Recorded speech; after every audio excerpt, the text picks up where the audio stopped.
വയനാട് കോട്ടത്തറ വണ്ടിയാമ്പറ്റയിൽ ഇറങ്ങിയ കടുവയ്ക്കായി തെരച്ചിൽ ആരംഭിച്ച് വനംവകുപ്പ്. ഇന്ന് പുലർച്ചെയാണ് പ്രദേശത്ത് കടുവയെ കണ്ടത്. കടുവയെ കൂടുവെച്ച് പിടികൂടണമെന്ന ആവശ്യത്തിലാണ് നാട്ടുകാർ. ഇന്ന് പുലർച്ചെ കോട്ടത്തറ വണ്ടിയാമ്പറ്റയിലാണ് കടുവയെ കണ്ടത്. നമ്മളിപ്പോൾ നിൽക്കുന്ന ഈ ഒരു പ്രദേശത്താണ് കടുവ വന്നിട്ടുള്ളത്. ജനവാസ മേഖലയാണ്. 100% ഈ മേഖലയിലൊക്കെ തന്നെ ജനവാസ മേഖലയാണ്. തൊട്ടടുത്ത് കാടൊന്നും തന്നെ ഇല്ല. ഇപ്പോൾ ഈ കടുവയെ കണ്ട ആളാണ് നമ്മോടൊപ്പം ചേരുന്നത്. അജ്മലാണല്ലേ, ഓട്ടോ ഡ്രൈവറാണ്. എപ്പോഴാണ് ഈ കടുവയെ കണ്ടത്? ഞാൻ ഇന്നലെ രാത്രി ഓട്ടം പോയിട്ട് തിരിച്ചു വരുമായിരുന്നു. അപ്പോൾ ഏതാണ്ട് ഒരു 12 മണി സമയമായിട്ടുണ്ട്.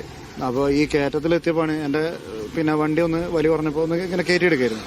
അപ്പൊ ഞാൻ ഈ കാട്ടിന്ന് ഈ ഭാഗത്തുനിന്നല്ല അവിടുന്ന് കയറുന്നതാണ് കാണുന്നത്. ഇതിന്റെ തലഭാഗമാണ് ഫസ്റ്റ് ഞാൻ കണ്ടത്. അപ്പൊ ഞാൻ ഇവിടെ പശുക്കളൊക്കെ ഉള്ള ഏരിയയാണ്. ഞാൻ വിചാരിച്ചു പശുവാണ് വിചാരിച്ചിട്ട് ഒന്ന് ജസ്റ്റ് സ്ലോ ആക്കി. അപ്പൊ ആ സമയത്ത് ആള് റോട്ടുമുക്ക് കയറിയപ്പോഴാണ് കടുവയാണെന്ന് മനസ്സിലായത്. അപ്പൊ ഞാൻ കുറച്ച് ദൂരെ തന്നെയുള്ള ഞാൻ വണ്ടി നിർത്തിയപ്പോ ഈ കടുവ ഇവിടെ നിൽക്കുന്നുണ്ട്. ഇവിടെ നിന്ന് അപ്പൊ ഞാൻ അനങ്ങുന്നില്ല എന്നിട്ടപ്പോ കടുവ പതുക്കെ അങ്ങനെ മൂവ് ചെയ്ത് ഈ ഒരു നടുവിലെത്തിയപ്പോഴാണ് എനിക്ക് നടുവിലെത്തുന്ന ഒരു സമയം കൊണ്ട് ഞാൻ ഫോൺ എടുത്തിട്ട് ഫോൺ എന്റെ മുന്നിൽ തന്നെ ഉണ്ടായിരുന്നു. ക്യാമറ ഓണാക്കി ഫോട്ടോ എടുത്തു. പിന്നെ കടുവ അങ്ങോട്ട് ചാടി കയറി പോവുകയാണ് ചെയ്തത്. ഇപ്പൊ അവിടെ അതിന്റെ കാലിലെ പാടൊക്കെ കാണുന്നുണ്ട് എന്ന് പറയുന്നുണ്ട് ഫോറസ്റ്റ്.